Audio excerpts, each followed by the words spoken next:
All right, so a couple things off the top. Your there it is. Next Excel assignment I posted up here on Canvas. This afternoon I'll put up the next Connect assignment as well. Both of those are going to be due next Friday, right? At the end of the day, next Friday. Now you should be able to get through the majority of them. In fact, after the end of this week, you should be able to get through kind of all of the Excel and all but like one or two of the questions on Connect. So I would highly suggest starting on these now, right? So some of the material we covered last week, you can kind of answer those questions as we cover the rest of the material, kind of chip away at it this week. Don't save it until the due date next week, because that's also going to be the date of our first exam. Okay. So I'm giving you a little bit of grace there. I just don't do that in terms of like having assignments, due for material that's after that exam. But I know you've got a lot of classes. I know that sometimes, there's things outside of class as well. So I would highly suggest working on those and trying to get those done before the due date. You'll have all of the material that we've covered to do that. But I will put those due dates the same day as we're going to have our first in-class exam, which is going to be now next Friday. I'm going to move it up a little bit.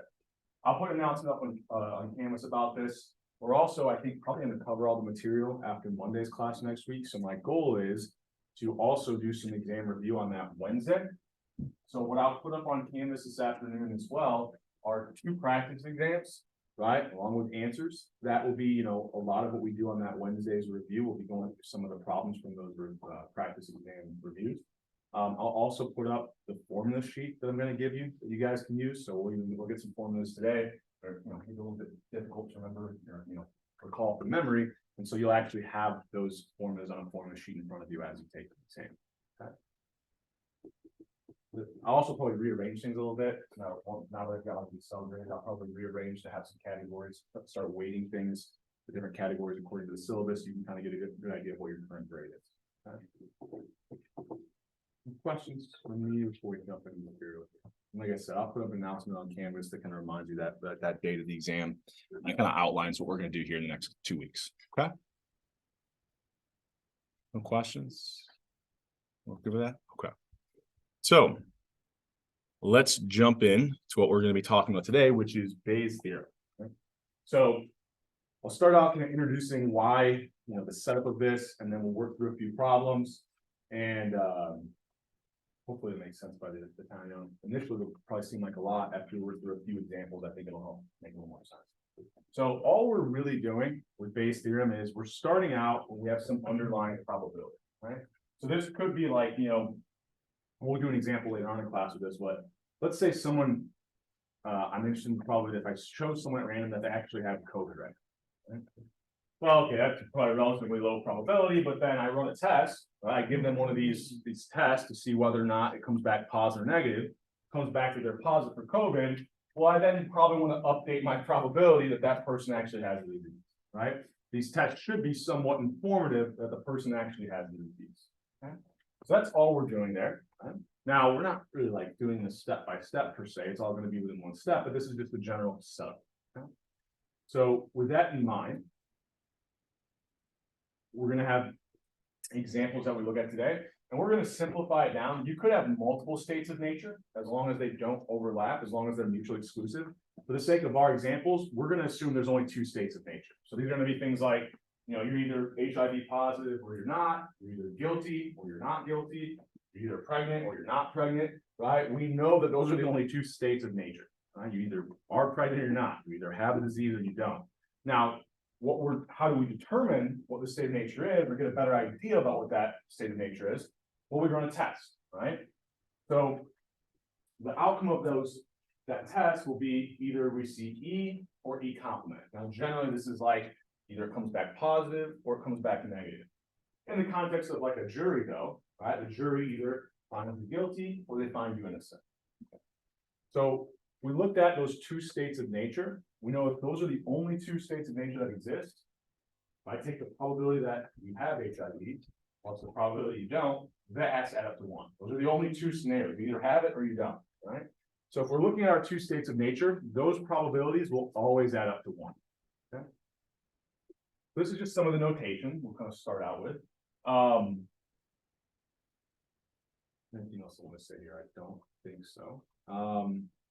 So if we're thinking about what we were doing on the last slide, I kind of mentioned that we start out with this underlying probability, and then we update it once we have this new piece of information. So essentially what we're going to try to do is, okay, look, given that I see some outcome on the test, well, now what's the probability that that state of nature occurs, right? So before it was like, well, what's the probability someone has COVID? Well, there's some probability, but given I see the test comes back positive, well, now what's the probability that they have COVID? Well, I probably know it's a little bit higher. Okay? So we're going to try to find some conditional probabilities, okay? Now, if we use our multiplication rule, just to kind of remember what that was, we might think, all right, well, I can rewrite a conditional probability as the intersection of two events divided by what I condition on, right? We're using the contingency table to get these kind of things, right? We couldn't get it directly, but we had the components in our contingency table where we could then solve for that conditional probability, right? So for us, it might be something like, given that we see a positive test result in this HIV test, what's the probability the person actually has HIV? That'll be kind of the first example that we're going to look at. Problem is, if I think about that example, right, I've got my multiplication rule. Am I usually going to have just the underlying probability that the test comes back positive? Well, the companies might say like what their false positive rates are. Like if I have the disease, what's the probability it comes back positive? It might also have the probability if I don't have a disease, what's the probability I get a false positive? But generally, we don't just know the overall probability of getting a positive test result, right? It's going to depend on whether or not you have the disease. So we're going to break this down into some different components. We're going to rewrite this. And then once we get to the problems, I think you'll see like generally there's going to be certain situations where we don't know the probability of the intersection. We don't know the probability just of the outcome of the test, but we can break it down into some conditional probabilities that we will have. Okay? So that's what I'm going to do here. You're never going to have to reproduce this. I'm just showing you where we're starting and we're going to get to an end result. Okay?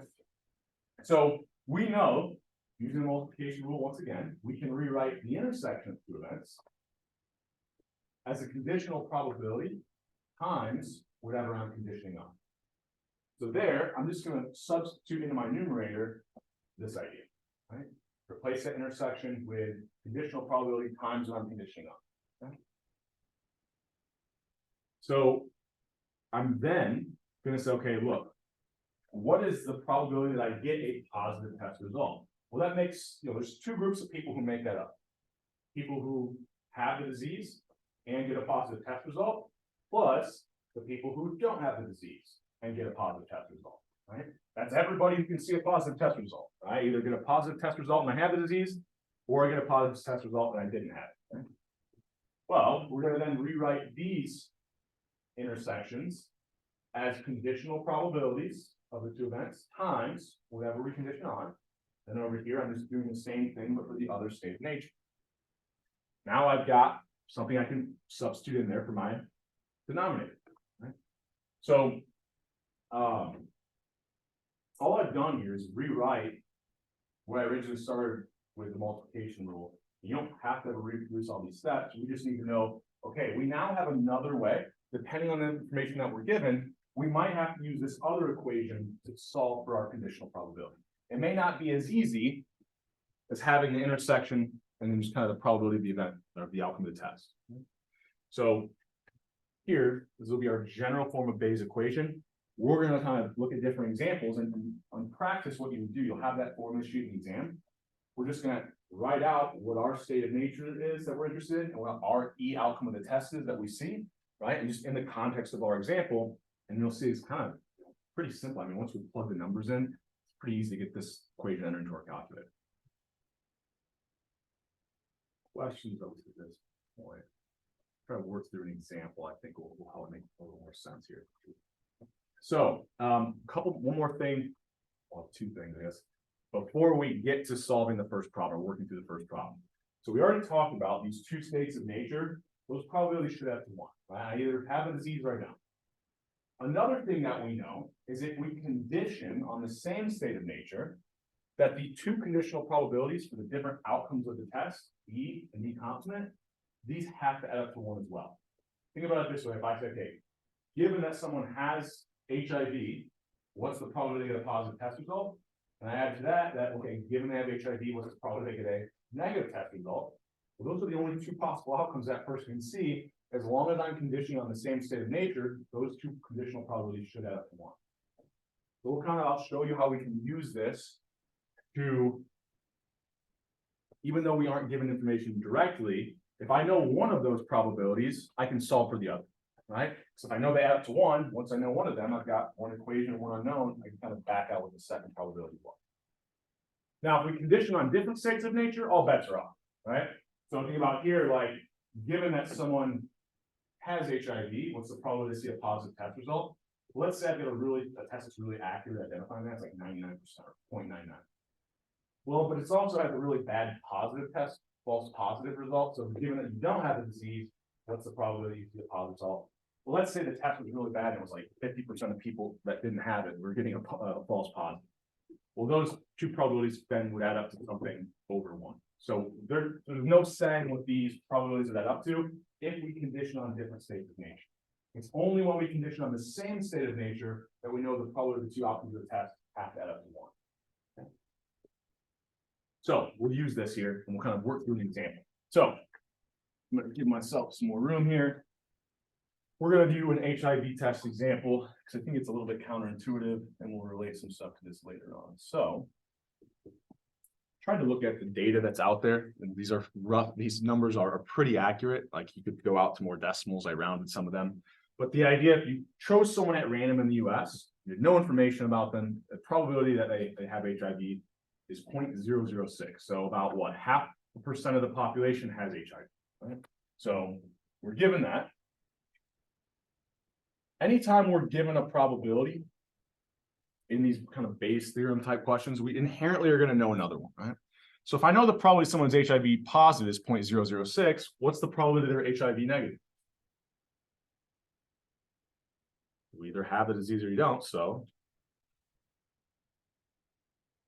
1 minus that, right? So here, that would be what, 0.994? Right? So anytime I know the probability of one state of nature, I automatically know the probability of the other. Yeah. The next thing I'm told is, okay, given that somebody, let's see if I remember this right. Okay, given that someone actually has HIV, the probability that we see a positive test result is 0.999.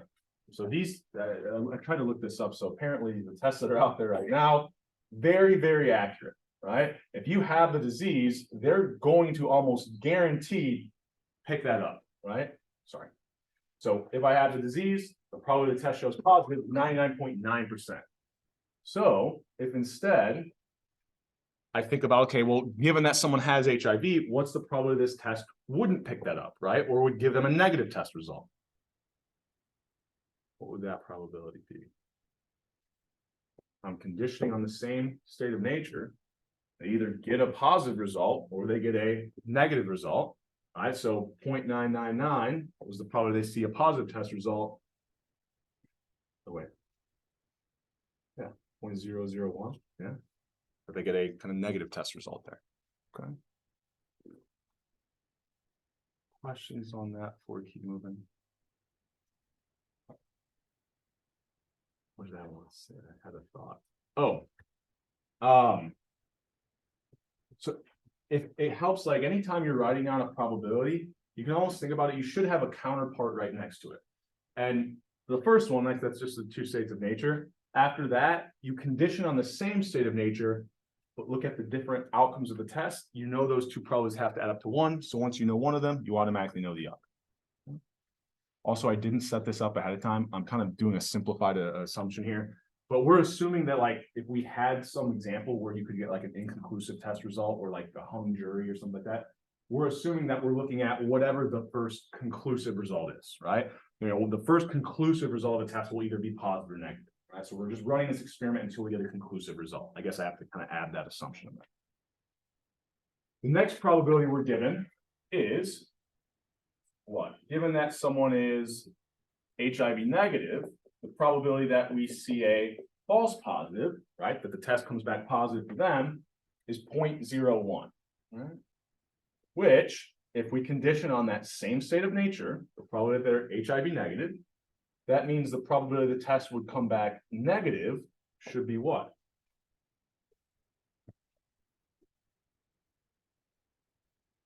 Someone said it. So conditioning on the same state of nature, I either see a positive test result or negative. Those probabilities have to add up to 1. So this probability would have to be 0.99, right? You guys are scaring me. Okay? So make sure you can actually read this. There we go. So anytime we're given a probability, right next to it, we should be able to back out another one, right? Using that idea that the two, by condition on the same state of nature, the two outcomes of the test, those probabilities have to add up to 1. Everybody with me so far in this? Questions? So, if I give someone a test and I get that it comes back positive, what's the probability that the person, actually, what did I have here? This is that they actually are HIV positive, right? So that's the probability I'm interested in finding. Now, I know this isn't 100% because there are some people who get a false positive, right? So I'm going to have to use Bayes' theorem, right? I'm going to write it out in the context of my example. So I'm just going to go back. Everywhere, my state of nature is that they're HIV positive. My outcome of the test is that the test comes back positive. I'm just going to write out everywhere where I see a state of nature 1. Well, this is that they're HIV positive. Everywhere I see E, the outcome of the test, that the test comes back positive. And then my second state of nature here would be what? State of nature 1 was being HIV positive. My second state of nature is just being HIV negative. Yeah. So I just write it out in the context of my example. And I'll come back to that in a second. Right. And now it's just a matter of plugging our probabilities in. Right. I know the probability someone's HIV positive, 0.006. I backed out the probability that they're HIV negative. That was what, 0.994. I also had, given that they're HIV positive, what's the probability they get a positive test result? Now here in the shorthand of the slides, I didn't write this out, but I think I probably should rewrite this portion. So I think it's helpful if you're working through these because like HIV positive test result, instead of like using shorthand, I always kind of write, here's like the outcome of the test, right? The test is equal to this, just so I can kind of keep separating my states of nature and my outcomes of the test. Right? But here I just kind of shorthanded a little bit more. So we've got that conditional probability, 0.999, we plug that in. Given that someone's HIV negative, we were told the probability they get a positive test result is 0.01. So now we've got all of our values put in. It's just a matter of getting this entered into our calculator, right? Once I just plug in those probabilities, like first, write out the probabilities I was given, back out what the other ones are. Now, in this example, we didn't need these. I'm about to show you one where you would, and I'm just trying to be complete in this, just in case I asked you something where you would need these probabilities that you weren't directly given. But I think hopefully you can kind of see once you plug in those probabilities, like that's a pretty easy, thing to put in your calculator. As long as you remember order of operations, right? You would first have to kind of add these together, and that would be your order of operations. Now, I think this is a good example where you get kind of a non-intuitive result, right? So given that someone sees a positive test result on an HIV test, the probability they actually have it is only 38%, right?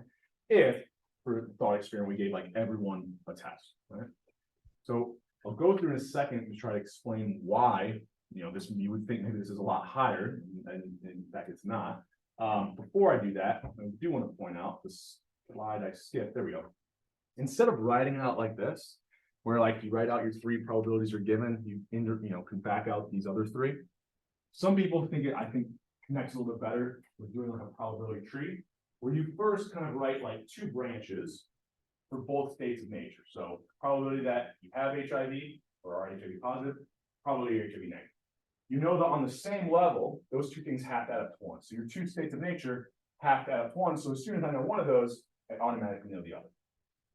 Then on this branch of the tree, this state of nature branch, I've got 2 other branches, which are the 2 different outcomes of the test, but I'm conditioning on that same state of nature, whatever state of nature is on that side of my tree, right? And then same thing over here, 2 outcomes of the test, but conditioned now on whatever state of nature I've got for that side of the tree, right? This doesn't help you kind of keep, help you identify these, or doesn't help at all. Don't feel like you have to write a probability tree out. But for some people, I think instead of just writing it out, it kind of helps to have a tree to kind of visualize. Oh yeah, I'm on the same branch, same level, these two probabilities hack that up to 1. Same branch, same level, these two probabilities hack that up to 1. Same level with my states of nature, those two probabilities hack that up to 1. Just another way of kind of visualizing this. Okay. Any questions before we keep moving here? Okay. So let's go back to that counterintuitive result once we plug those values in. I'll try to give you an idea behind why this occurs. So remember, anytime we have probabilities, this really, behind the scenes, there are frequencies. So I'll explain this to you, and so we can think about these probabilities as like the number of people. Okay. So here, let's assume we give everybody in the United States an HIV test, right? It's about, I'm going to keep the number at 300 million people just to like make the math easier for me, but we'll assume there's 300 million people in the US. Only what? Almost like 0.5% of them actually have HIV. So 1% would be 3 million, about half of that. We've only got about 1.5 million people that we gave this test to who had the disease and would kind of get an accurate test result. We're almost identifying all of them, right? 99.9%. So you think about that numerator is really representing the people that have HIV and get a positive test result. Remember, that was originally what we had, and we had to write it out in terms of conditional probability because we weren't just directly given that probability of the intersection. But what that really represents is everybody who had HIV and got a positive test result. It's about 1.5 million people if we gave this to everybody in the US. Now, the denominator, remember, just represented everybody who gets a positive test result. Okay? So everyone who gets a positive test result will be comprised of two people. First, notice the first part of the denominator is always the same as the numerator. It's going to be everybody who had a disease and got a positive test result. That'd be some of the people that see a positive test result.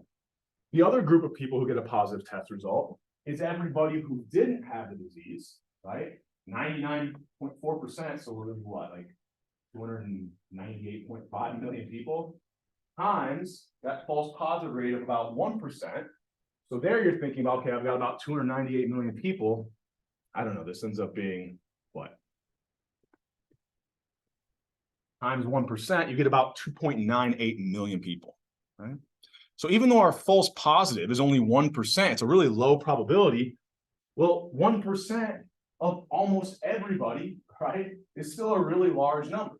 So anytime we have these state of natures where the probability of one of the states is really small, you end up with the false positives kind of overshadow the accurate positives, right? But if you make everybody take this test, you're going to get almost everybody who has the disease, you'll correctly identify them. But you're also going to get a lot of people who didn't have a disease, okay? So that's why it's counterintuitive, right? Because we have this imbalance in those probabilities of the states of nature. Okay? Questions on this before we keep moving? And we'll work through a couple more examples. So the next one kind of seems stupid, but hopefully, once we're done, we'll kind of be able to connect it with a really good real-world application. Okay, so let's say we start out, and I've got this truth serum, right? So I don't know, this is something that's developed, and like we don't want to rely on juries anymore, and we want to try to just give a suspect the truth serum to hopefully make them kind of correctly confess to the crime. So we'll write this out. All right. The first thing we're told is that, and I'm going to shorthand out here on the board, I for innocent, G for guilty. So given that someone's innocent, the probability the truth serum makes them say they're guilty is told to be 0.01. Well, just like before, anytime I'm given a probability, I automatically should be able to back out another. In this case, it's going to be conditioning on the same state of nature. So given that someone's innocent, the other outcome of the test, well, the truth serum either makes you say you're guilty or the truth serum makes you say you're innocent, right? So, if given that I'm innocent, the truth serum makes me say I'm guilty about 1% of the time, or probably 0.01, what percent of the time or what probability would it make me say that I'm innocent? No, these two things just have to add up to 1, right? Condition on the same state of nature, 2 different outcomes of the test. I'm then told what? Given that someone's guilty, the truth serum doesn't work, right? They actually still say they're innocent about what, 10% of the time, or a probability of 0.1. Same kind of idea. If I condition on that same state of nature, so given that the person actually is guilty, if the truth serum makes them say they're innocent with a probability of 0.1, it'll make them say that they're guilty about 0.9 or 90% of the time. Okay. So anytime I'm given one of these conditional probabilities, I automatically can back out what the other one is, right? As long as I'm conditioning on same state of nature. Okay. Any questions on that idea before we keep moving this example? Okay. So we're then given, if I'm just looking across all suspects that are brought in, the probability that if I just chose one of them at random, they are guilty is only about 5%. Right? We're bringing a lot of people in and question them. Only about 5% of them are guilty. Which means the probability they're innocent would be, they're either guilty or innocent, so this should be 0.95, right? Those two states of nature have to add up to 1. Okay. So we've now got all the probabilities we could ever need. Okay. So the next thing, oops, it's on this slide, I forgot, is the question, right? What are we looking for? So if the truth serum indicates that someone's guilty, so given the truth serum indicates that they're guilty, right? Well, what's the probability that they're actually innocent, right? Well, I could try to write this out in the context of my multiplication rule and realize like I don't have just the underlying probability that the truth serum makes them say they're guilty. So it's probably going to be a pretty good indicator. I've got to use Bayes' theorem now, right? So I go back to that general form of the equation and I just start writing it out in the context of my example, okay? So I'll actually close your eyes so I don't give you a seizure here.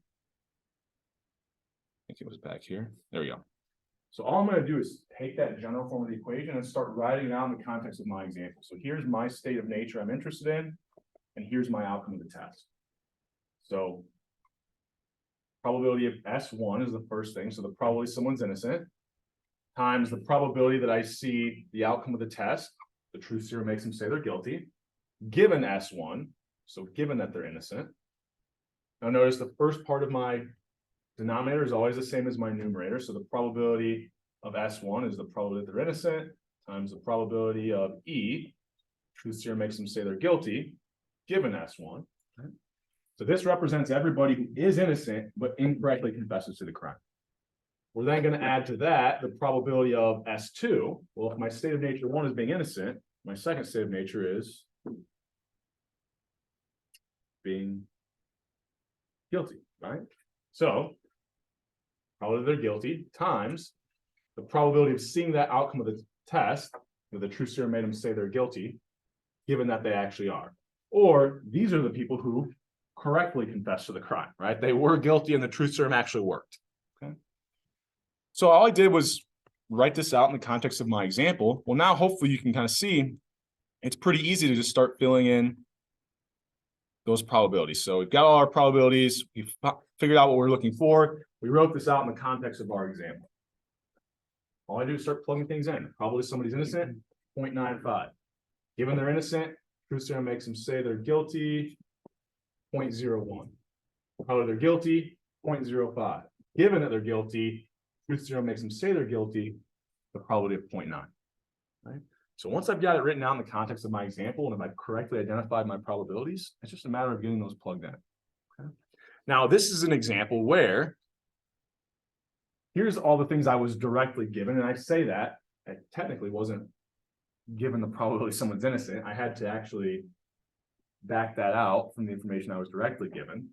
But one of these conditional probabilities, we definitely weren't given this, right? And so that was another one that we had to, from what we were told, back out this conditional probability, right? So this one, we actually did rely, I guess my text box needs to be moved over a little bit. But this one we actually did have to rely on that fact that if we take the two states of nature, sorry, we take the two outcomes of the test, conditioning on the same state of nature, those probabilities have to add up to them. I think it's probably easier going into these problems just ahead of time to write everything out. That way, no matter what you're asked for, you'll have the probabilities somewhere to plug in. Okay. Any questions on this before we keep moving? So if I plug all these into my calculator, I get that under this scenario, if the truth serum makes them confess to the crime, the probability that they're acting innocent is as high as 17%. So once again, even though we had a pretty low false positive, there's just a lot more innocent people, right? If we brought every single person in as a suspect, the false positive, even though it's a low percent, is going to be a large number of people relative to the other group. So hopefully, this shouldn't be too bad.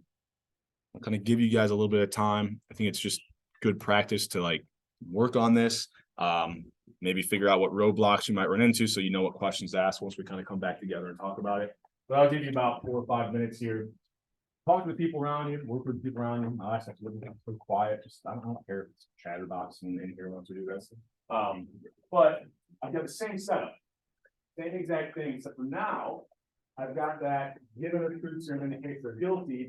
What's the probability that they actually are guilty, right? So I'm kind of replacing my state of nature. Okay? So I'll give you a little bit of time to work on this. And kind of come together and talk about how we solve this, and I'll also kind of point something else out to you. Okay.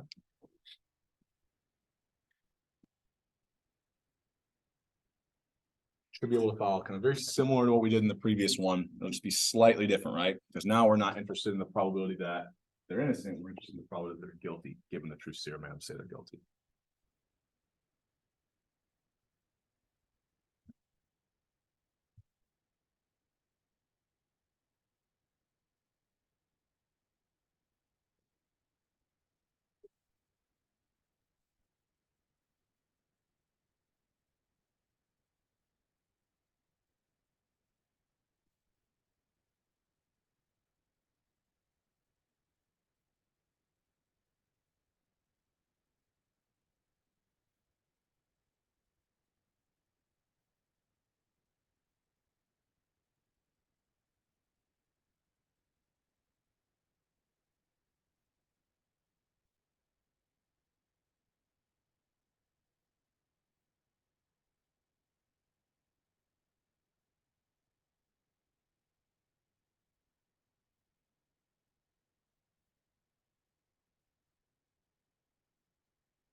All right, so we're wrapping up here.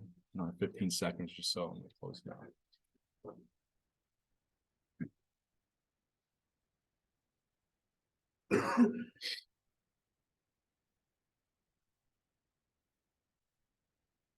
All right. If you haven't gotten an answer in, take your best guess.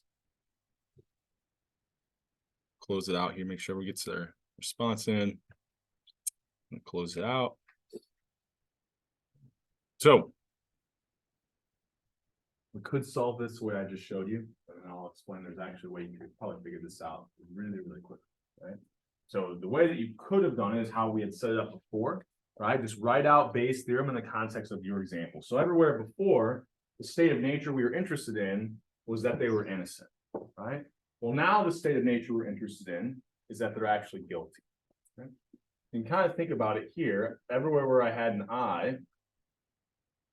I should now have a G. And now my other state of nature, now that the state of nature I'm interested in is that they're guilty, that second state of nature, if I go back and look at that kind of general form of the equation, now the other state of nature would be that they're innocent. Right?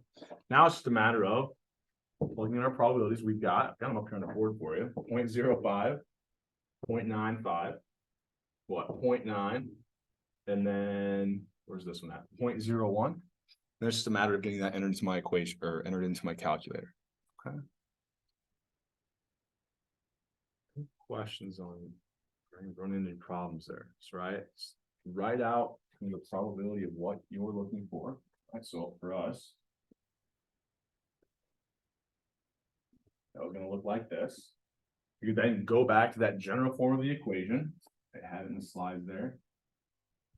Everywhere you say state of nature 1, you'll write in that state of nature you're interested in. Repeat E, the outcome of the test, and then S2 will obviously just be whatever that other state of nature was. Those should be the only 3 things you need, kind of writing this out in the context of your example. We already did the hard part earlier, identifying all those probabilities that we just have to then plug in. Okay.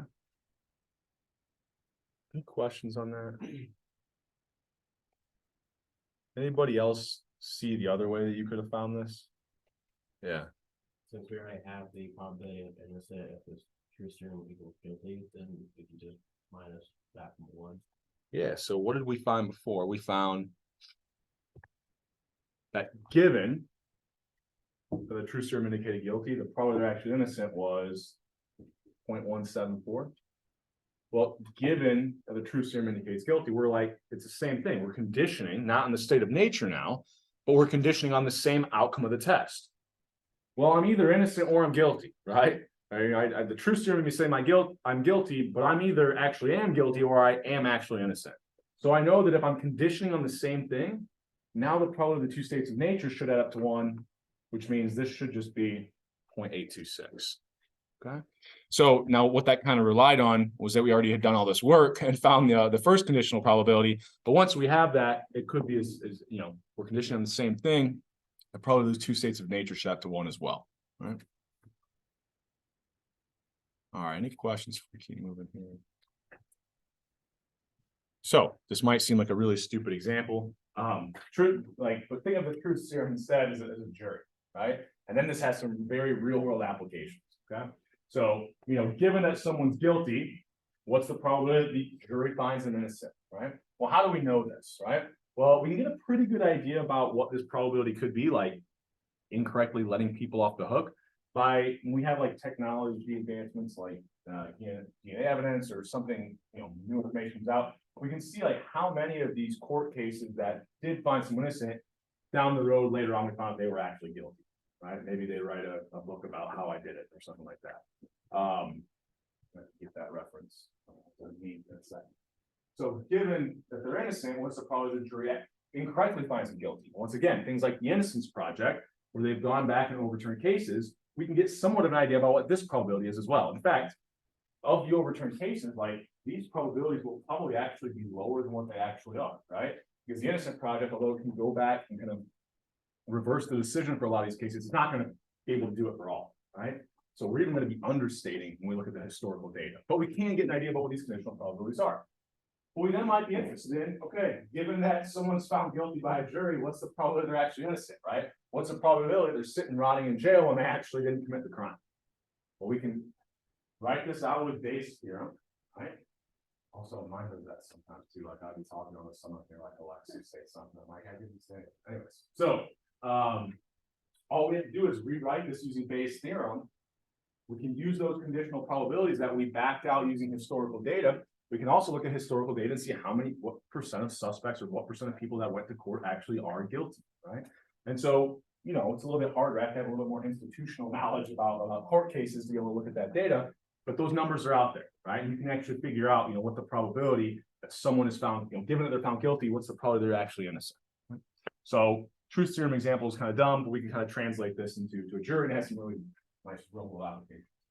So I had some people write, given that they're guilty, found innocent, given that they're innocent, found guilty. So also I mentioned this in my last section. It's kind of interesting. I'm not like a conspiracy theory person, but it's very interesting. I read something the other day and then we went over this. I read this actually Saturday or Sunday. I'm reading a book about, what's it called? It's about Charles Manson murders. But anyways, so the FBI, like think about these people who actually are in jail or were innocent, or the jury found them guilty. There's a guy named Gerard, and I think it was Picard. But he was like involved with the Black Panthers, and like it's come out now, like now that we have historical data, that he was completely framed by the FBI because they were worried about the organization. And he sat in jail for something like 27 years before it came out that the FBI completely lied about things. Some evidence came out. He was actually in another state than where the murder occurred. So we know that there's like people sitting in jail, right, that were found guilty that are actually innocent. Kind of an aside, but I just thought it was really interesting. Not really related to statistics, but we should know the things that our government's doing, right? So I got one more thing I want to show you related to Bayes' theorem. We'll kind of pick up doing some random variable stuff on Wednesday. And I will put up a slide on Canvas that has this source, but I can remember I think I'll get these correct from memory. So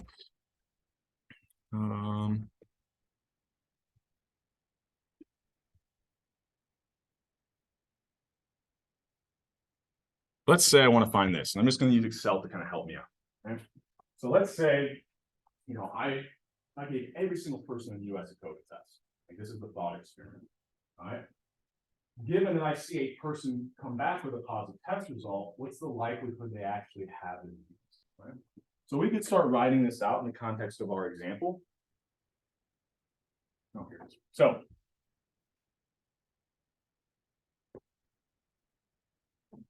okay, look. Given that the test shows a positive test result, what's the probability that I actually am positive? Right? So here, our first state of nature is that I have COVID, right? That was my state of nature. Here's my outcome of the test. Times the probability that COVID positive, that I get a positive test result, given that I actually have the disease. We said before that first part of the denominator is always the same as our numerator, right? Then we've got our second group of people, which is the other state of nature is that I actually don't have the disease, I'm COVID negative, times the probability that I see a false positive, right? So given that I'm COVID negative, what's the probability I get a positive test result, right? Well, we can actually go out, the CDC has put some of these numbers out there. You can figure out the probability that at any one point in time, I was trying to look at it before class today, it's well below 1%. Like, you know, you got to imagine if 1% of people currently had COVID, that would be 3 million people, right? So I'm just going to use this to make a point. It's definitely like, I think it's some of the, at any one point in time, it might have slightly went over 0.5%, like at the height of the pandemic, but currently it's well below 0.5%, right? Currently of people that have HIV, if I was just to select one person in the United States at random, right? I'm then going to multiply that by, okay, given that I have COVID, what's the probability I get a positive test result? So I was looking up some of the more recent numbers, and the accuracy of the test, I think it's Binax is the one that's a little more expensive, but the reason it's more expensive is because it's 99.5% accurate, right? If you have COVID, I correctly identify you as having COVID.